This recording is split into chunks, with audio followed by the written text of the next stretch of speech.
Guys, Ritesh here, and in this video we will be seeing what is bag of words and how to use bag of words while featurizing our data and vectorizing our data. So first, let me explain it to you what is bag of words, and then we will use the bag of words class in our scikit-learn library. So in scikit-learn library, we will not have class with the name of bag of words. We will have count vectorizer. So don't worry about all those things. We will see it in detail.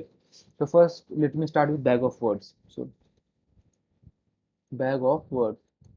As the name suggests, you can imagine that we will have a bag which will contain, this is bag, and this will contain various words like word 1, word 2, word 3, and till word n. And all these words will have a number assigned to it. We call it as index. All these words will have a number. It will start from 1 and it will go until n. Suppose now how to find this thing? So let's assume that we have suppose 4 documents. Okay. Now what is document in ML? What we do is every text is called document. Every text is treated as a document. For example, we can have a text which contains this food tastes good. Now this will be treated as a document. We call this as a document in machine learning. So from now on, just remember this. He is a good man. Then this will be also a document. So let me write all those rest of the two documents. Apple products are awesome, isn't it? Apple products are awesome, and we cannot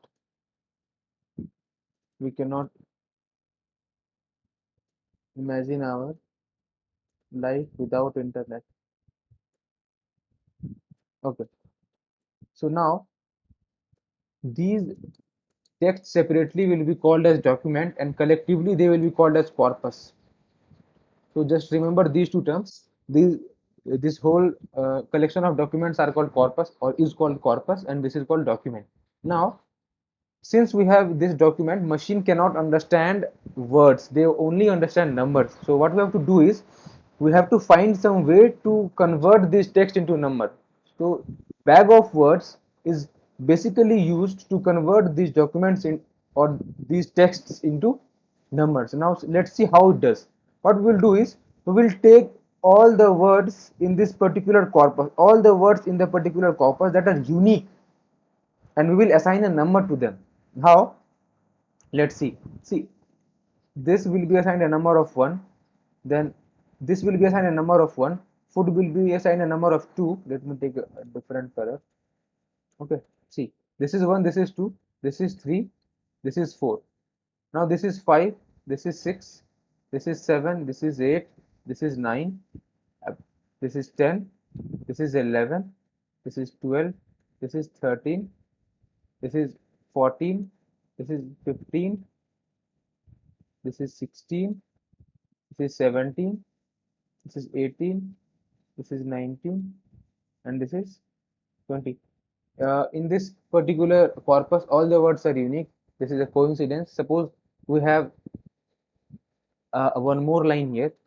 Suppose we may have one more line here as internet is awesome. Is awesome. Then what will happen is we cannot name is now we cannot name this particular word, this and this. We don't have to do this because these words already have been assigned an index. This is 21. Now what happened was in whole of our in whole of our corpus we have only 21 unique words. We have only 21 unique words.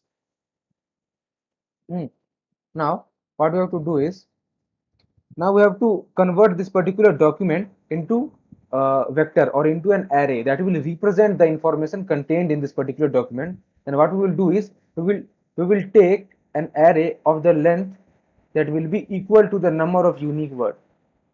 Just remember this: the length of this array will be equal to number of unique words in the corpus. Number of unique words. in the corpus. Now, every index from 1 till 21 will belong to that particular word. Now, suppose here this is present. So, first let us vectorize this one. Fifth. So, suppose this is 1, 2, 3, 4, 5. This is 5. 1, 2, 3, 4, 5, and this is 6. This is 7. This is 8. This is 9, and this is okay. Now, he is present here, no, in this particular document.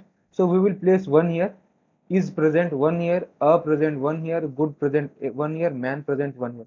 Rest of the indexes will contain 0. Rest of the indexes will contain 0. This particular will contain 0. This is the 21st index. So now D2 will be represented using this particular array, which will contain 1 at those positions whose or at those positions where word is present in this D2. If a word is present, the index belonging to this particular word will contain a value of 1, or if he is used 2 or 3 times in this particular document, suppose he is used 5 times, then 5 will be contained here. Then we will use 5 here instead of 1, because 1 is because he has appeared just once in this particular document, so we are using 1 here. If he occurs 5 times, we will give a value of 5 here. So the same thing will be repeated for every document, and at the end we will have the vector representation of this complete corpus. So this is the way in which we vectorize our text data using bag of words, and we give give this to our model for training. Now just imagine we have these 21 unique words. We have these 21 unique words only. What will happen if during testing or when the model is at production, we get a word that is not contained in this particular 21 words. Suppose we have a bag which contains only 21 words. Then at the test or at the runtime, if a word comes that is not present in our corpus, then what we will do is we will ignore those words. We will not consider those words, because at runtime also we will have an array whose length will be 21 only. In this particular case, 21 only. In general case, the length of the array should be equal to the number of unique words in our corpus. So during testing, we will ignore those words that are not in our bag or that are not in our vocabulary. So I think I have made my point very clear. So what we will do is we will just shift to our Jupyter notebook, and we will see how to use the bag of words provided by the scikit-learn library. So let's see here. What happens here is we are importing pandas. This is not necessary. We have document D1, we have document D2, and in total we have 5 documents. We are placing all those documents in a list, because count vectorizer that we will use, this acts as bag of words. This is bag of words in scikit-learn. So they only accept a list. Okay, they will accept data in list. They will not accept individual documents. They will give an error because they only accept iterables, those data structures on which we can iterate one by one. Those data structures are only acceptable by count vectorizer. So we are placing all those documents in this particular list. This is the way. You place all those values in a square bracket. This will be automatically converted into list in Python. Now what we do is we simply import count vectorizer from scikit-learn.feature-extraction.txt. So we are importing this particular class. Now we will instantiate this class, and we will give this name as vectorizer. Now this is the object of this particular class, and these are the parameters that we should pass. Now this lowercase true, what we'll do is all those uppercase words will be converted into lowercase. So all those words will be converted to lowercase. If it is required for you, then you must do this. And in general, we must do this because suppose a word is like this, machine, and another word is there, machine. Both these words contain equal information, but this will be treated separately if you don't use this word true, or lowercase is true. If it is not present, then both these words will be treated separately, so or differently. So what we have to do is we have to convert everything into lowercase, so in order to reduce or bring down the number of unique words, actual unique words. So stop words is English. What is stop words? Stop words are words like is or are, or it may be that. or the. See, these words don't contain much information. Moreover, these words are very common in all of the documents. So what we do is we remove all those words from English language that are not giving us information about the document, because is and are, that or the does not provide any significant information about the topic or about the context in which they have been used in the document. So we remove all those stop words. N-gram. What is n-gram? Suppose we have this particular document. See, taking one word at a time is 1 gram. Taking two words at a time is bigram. Taking three words at a time is 3 gram. And taking n words at a time is n gram. So what we do is, first what we will see is how to vectorize this using just one word. I have shown you earlier also how to vectorize single word. Now what is bigram is, we will take two words at a time. These two words will be taken, then these two words will be taken, then these two words will be taken, then these two words will be taken, then these two words will be taken, like this, like this. So this is bigram. And similarly for three, we will take three words at a time. So this n-gram range we can change it as per our need. What is this max df? Max df is, if what is the maximum document frequency that is allowed. Suppose if a word is occurring 20 times in a particular document, then we will ignore those words, because that word may not contain much information, because that word is very much common. So this particular parameter helps us to keep a cap on the maximum number of words that is allowed in a document, and that should be considered while vectorizing the data.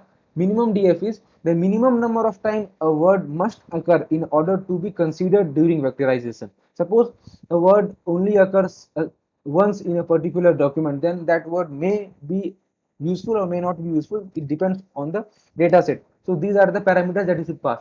This is max features equals to 100. This particular parameter decides how many number of words that you should take during vectorization, because sometimes the corpus may be so huge that we have millions of unique words. So in that case we have to keep a cap, because as the number of features or as the number of words increases, our array size also increases, and once the array size increases, the training size will increase a lot. That's why we have to select some max features in those cases where the document or where the corpus is very large.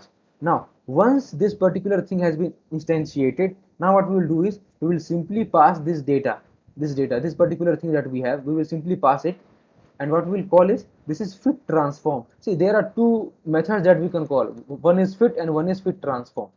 So I will talk about all these things when we will do practical on logistic regression. For the time being, you just assume that this will fit this particular vectorizer, and this vectorizer will now know how many unique words are there in this and what are the indexes allotted to those words. Now what I am just doing is, I am just printing the vocabulary that I have just talked about.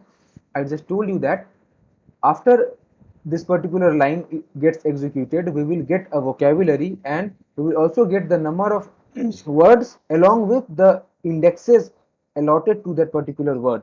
So now you can see that, now you can clearly see here, just let me clear the screen.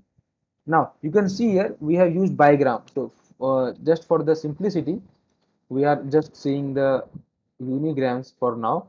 What we will do is we will change this to unigram, and now let's see what happens.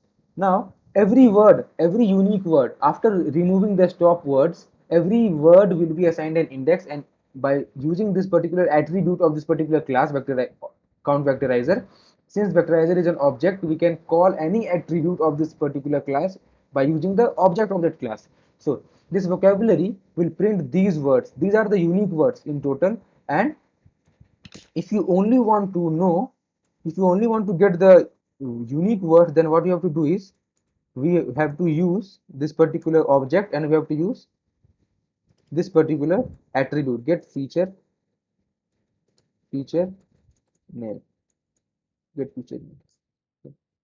Just wait, let me just see. This is get feature names. Yeah, this is the particular function that will give us this is get feature names. Okay, so sorry for my bad. We are very okay. Now these are the total number of unique words in our bag or in our whole corpus. So I think this might be now clear for you, how to use count vectorizer and how to initialize count vectorizer using various parameters, how to calculate, how to vectorize the data by if you want to consider bigrams, and we can give a particular range here. We can give bigrams, trigrams, 4grams. Now suppose the value is 3 now, so it will consider unigram also, it will consider bigram also, and now it will consider trigrams also. Now you can see here, now we have all those features here. These are unigrams, now these are bigrams, and now you can see here these are trigrams here. So you can have any number of grams, and based on your particular problem you can select any number of grams, and these are hyperparameters. You have to check for various types of grams, and then you can see how your performance of the model is improving or degrading. Based on that you have to select the type of gram. So I hope I had made it very clear how bag of words work, how to use count vectorizer, that is bag of words, in a scikit-learn to vectorize your data. Thanks for watching this video, and I will see you in the next video.